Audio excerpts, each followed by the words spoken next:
solid sphere and a hollow cylinder roll up without slipping on same inclined plane with same initial speed v. एक solid sphere है और एक hollow cylinder है, दोनों जो है सेम इंक्लाइन प्लेन पर ऊपर जाते हैं। दोनों की इनिशियल स्पीड क्या है, सेम v बताया गया है क्वेश्चन में। दोनों की स्पीड क्या है, इनिशियल स्पीड सेम, और दोनों सेम इंक्लाइन प्लेन पर ऊपर जाते हैं। देखो रोलिंग अप विदाउट स्लिपिंग, मतलब रोलिंग विदाउट स्लिपिंग का केस होता है। तो इस केस में क्या होता है, v is actually omega r। इसको हम यूज़ करेंगे इस क्वेश्चन में, क्योंकि रोलिंग विदाउट स्लिपिंग की बात हो रही है। अब बोला जा रहा है कि the sphere and the cylinder reaches up to maximum heights h1 and h2 respectively above the initial level. बोला जा रहा है कि दोनों अलग अलग हाइट पर जाते हैं। एक h1 पर जाता है इस सॉलिड स्फीयर, और दूसरा हॉलो सिलेंडर जो है वो h2 हाइट तक ऊपर जाता है। एक h1 पर जाता है और दूसरा h2 पर जाता है। आपको निकालना है the ratio h1 by h2 is n by 10। ये जो रेशियो है ना h1 बाय h2, आप वो निकाल लीजिए, आपका काम हो जाएगा।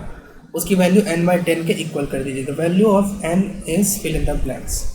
यहाँ पर हम यूज़ करेंगे, देखो जब ये ऊपर जाएगा तो यहाँ पर जाके कहीं पर रुकेगा तो इसकी सारी काइनेटिक एनर्जी यहाँ पर ज़ीरो हो जाएगी, और वो किस में कन्वर्ट हो जाएगी, पोटेंशियल एनर्जी में। तो we will apply loss in kinetic energy is equal to gain in potential energy.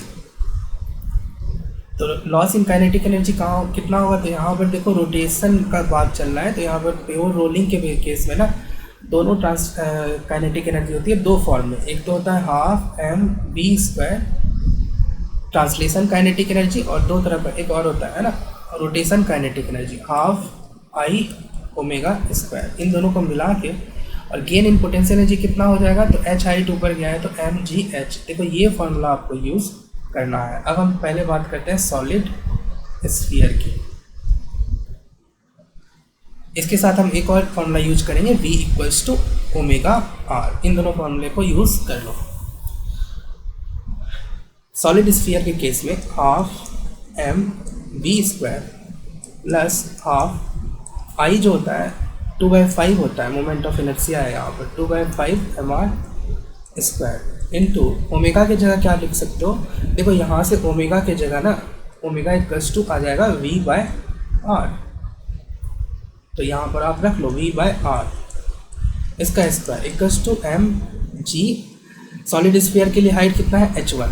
देखो यहाँ बहुत सारी चीज़ें ना कैंसिल हो जाएंगी, m कैंसिल हो जाएगा m, ये 2 इसके साथ कैंसिल हो गया, और यहाँ पर देखो 1/2 है और यहाँ पर है तुम्हारा 1/5 है।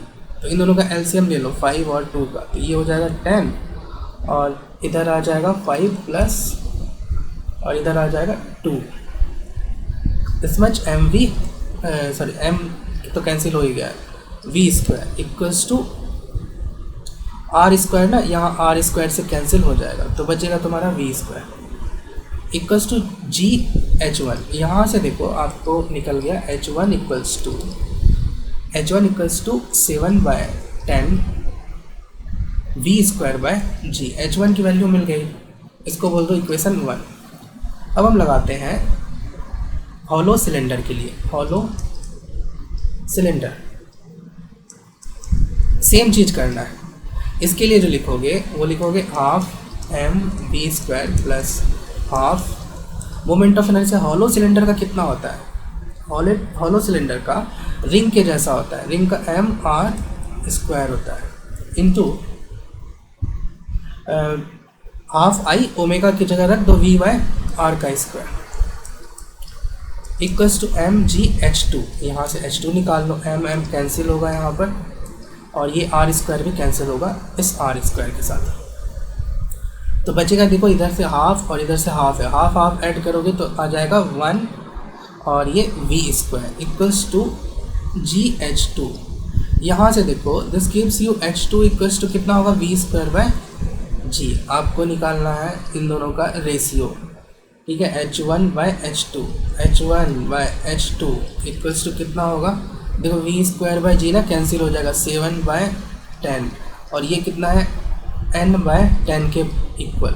तो देखो यहाँ से ना n इक्वल्स टू आ गया 7।